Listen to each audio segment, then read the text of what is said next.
it's all we do. Well, when I was 14, so a long time ago now, I was cycling home from a family's birthday party and I came to a junction and obviously I checked there was no traffic.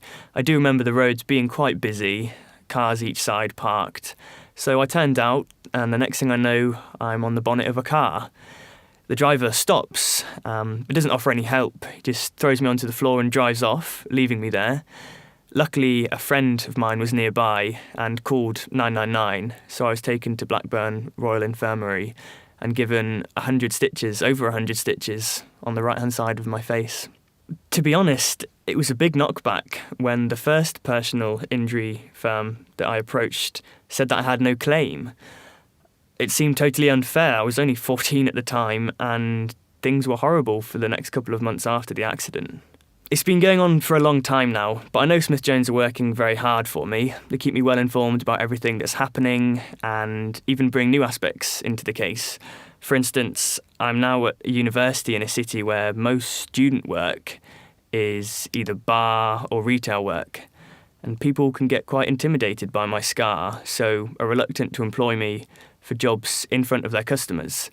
Having some finances to offset that would be hugely helpful, especially while studying.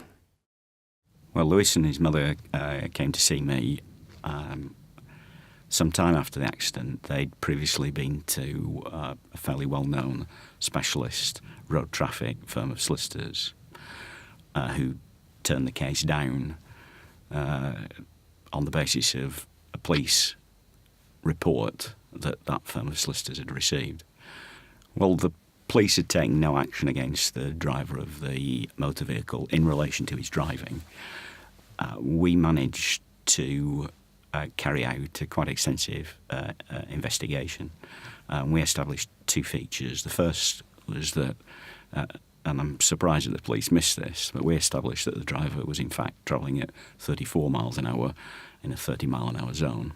And the second point, and that's perhaps more important, is that we established that the accident took place in a residential area at a time when there was a football match ongoing. There were cars parked on both sides of the road, so that, in fact, it was difficult for one vehicle to travel along that section of road.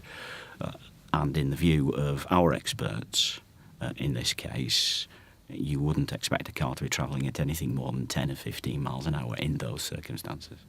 Well, I've met Lewis on a number of occasions. He's an absolutely lovely lad, and I'm very confident that we'll succeed in recovering the sufficient compensation to enable him not to be affected by this accident in the future, particularly in his employment.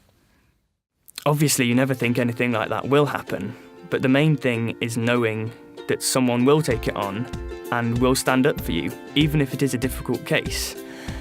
The consequences will be with me for life, but if we win, it'll feel like some consolation for everything that's happened.